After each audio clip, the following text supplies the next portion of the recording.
71-কে যারা বাদ দেয়, 71 হলো মুক্তিযুদ্ধ। এই মুক্তিযুদ্ধের পেট ছিঁড়েই বাংলাদেশের জন্ম। মুক্তিযুদ্ধ হলো বাংলাদেশের মা। কথাটা আমি বলি কি না বলেন আপনি? না বলেন। মুক্তিযুদ্ধ না হলে বাংলাদেশ হইতো না। যে মুক্তিযুদ্ধের পেট ছিঁড়ে বাংলাদেশ হলো, সেই বাংলাদেশের উপদেষ্টা হয়ে একজন তার মারে স্বীকার করতেছে না। মারে যে স্বীকার করতেছে না, সে তো সুসন্তান না। কিন্তু কিন্তু কিন্তু কিন্তু ফুলু ভাই, আপনি কি খেয়াল করেছেন যে এক সপ্তাহ কম আগে জনাব মাহফুজ আলম একটা ফেসবুকে স্ট্যাটাস দিয়েছেন, যেটা শিরোনাম হচ্ছে মুক্তিযুদ্ধ মানে বাংলাদেশ। আমি শুনেছি। তাইলে ওই পেজটা উনি এই বিতর্কটা উনি সৃষ্টি, তাইলে আমি যদি বলি অবশেষে অরিন্দম কহিলা বিষাদে, আপনি যেটাকে লিবিয়া, সিরিয়া, ইরাক দেখতেছেন, সেটা কি আপনার কাছে মনে হয় এটা আপনার ইন্টারপ্রিটেশনে আপনি এরকম দেখতেছেন? আমার ইন্টারপ্রিটেশন, তাদের কথায় আমি আপনাকে বলি, তাদের কথায় আমি এরকম দেখতেছি। কেন দেখতেছি? এখন আবার কালকে দেখলাম তারা যে নতুন দল করবে, এটার যে কথাবার্তাগুলো তারা বলছে সব হলো লিবারেল ডেমোক্রেটিক পার্টির কথা।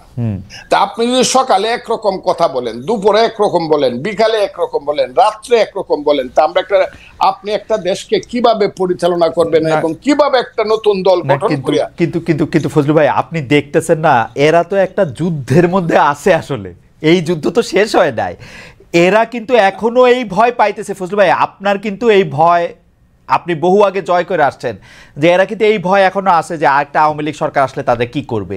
এরা যখন মাঠে কাজ করতে যাচ্ছে, আপনি জানেন বিভিন্ন রাজনৈতিক দলের নেতাদের কিন্তু ওদের নানাভাবে মোকাবেলা করতে হইতেছে। বাংলাদেশের রাজনীতির মাঠে তাকানো, আমার কথাটা শুনতে হবে আপনাকে। চেতনার দিকে যদি আপনার ঘাটতি থাকে, চেতনায় ঘাটতি। জি, রাজনীতিতে প্রথম আসে ফিলোসফি, ইডিওলজি।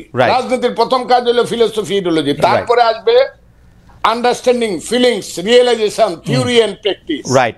আপনি যদি ফিলোসফিতে বারবার ওই লেখেন যে 52 থেকে 24, 71টা বাদ দিয়ে যদি আপনি 21, ওই যে এটা কি বলে 21শে ফেব্রুয়ারি মাস করেন, আমার ভাইয়ের রক্তে রাঙ্গানো 21শে ফেব্রুয়ারি, আপনি 52 আর 24 করে ফেললেন, একবারে পোস্টার করে ফেললেন, 71টা আপনি বাদ দিয়ে দিলেন।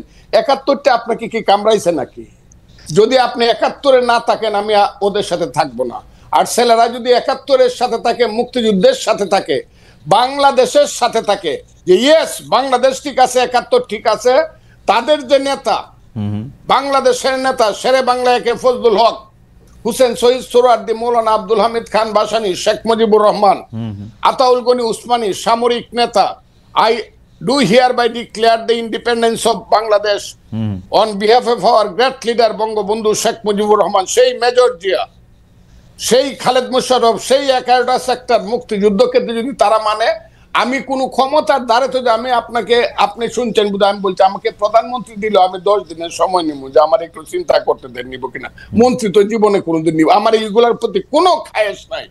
তারা যদি এইটা মানে, ওই ছেলেরা দেশ চালাক তাদের নীতিগত ভাবে, কিন্তু মুক্তিযুদ্ধ না মানলে আমি যেই না মানবে তাদের বিরুদ্ধে থাকবো। ফজলু ভাই, আমি খালি ওদের ডিফেন্সে আমি বলতে চাই যে আজকে আমি দেখলাম যে সংস্কৃতি উপদেষ্টা ওই যে 71, 25 মানে 52 পরেই 52 পরে 24 এরকম 71 বাদ দিয়া কিনা, ওইখানে আমি দেখলাম যে পোস্টারের থিমের মধ্যে 71 আছে আসলে, কিন্তু যেটা সামনে কম আসছে, মানে এটা আছে 1 আর 2 হলো আমি 71 যার কম আছে, বাপের নামটা যার ছোট করে লেখে, শাসার নামটা বড় করে লেখে না, কিন্তু সে সুসন্তান না।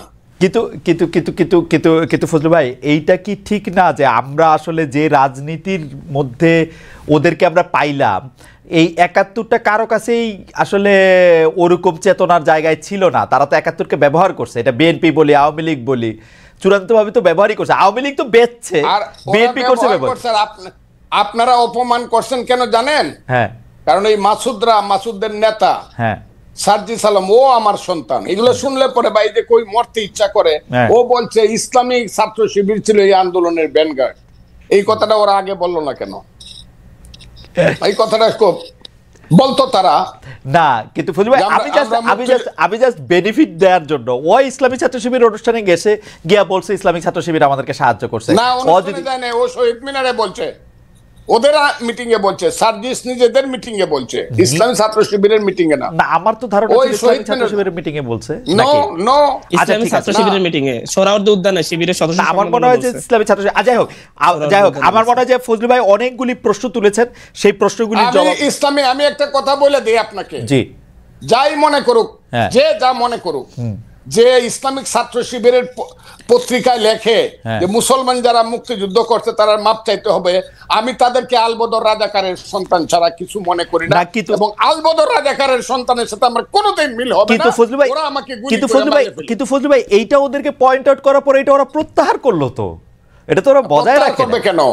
ওদের যে স্বভাবের পরিবর্তন হয় নাই, চরিত্রের পরিবর্তন হয় নাই, এরা যে 71 সনে রয়ে গেছে এটা প্রমাণ করলো। ওকে, আমি ফজলু ভাই অনেকগুলি প্রশ্ন অবতারণা করেছেন, আমি জনাব আব্দুল হান্নান মাসুদের কাছে ও কিছু বিষয় নিয়ে একটু জানতে চাইবো, তবে তার আগে দর্শকদের কাছে জানতে চাইছিলাম যে দর্শকদের কাছে আমরা একটা প্রশ্ন করেছিলাম যে ছাত্ররা দল গঠন করবে, সম্প্রতি বিদেশি সংবাদ মাধ্যমে জানিয়েছেন প্রধান উপদেষ্টা মোহাম্মদ ইউনূস, এতে অন্তর্বর্তী সরকারের নিরপেক্ষতা কমবে বলে মনে করেন কিনা?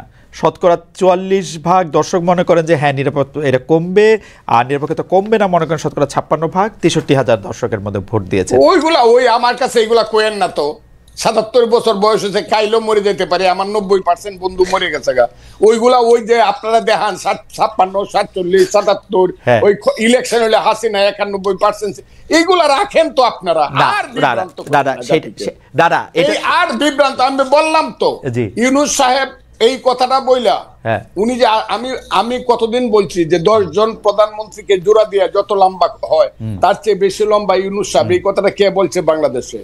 এটা আমি বলছি। আমি সারা ফজলুর রহমান সারা নতুন কথা বাংলাদেশে বলার মানুষ খুব কম না, কিন্তু এটাকে আপনি রিয়েলি মিন করেন যে 10 জন প্রধানমন্ত্রী জোড়া দিলে ডক্টর ইউনূস তার চেয়ে বড়?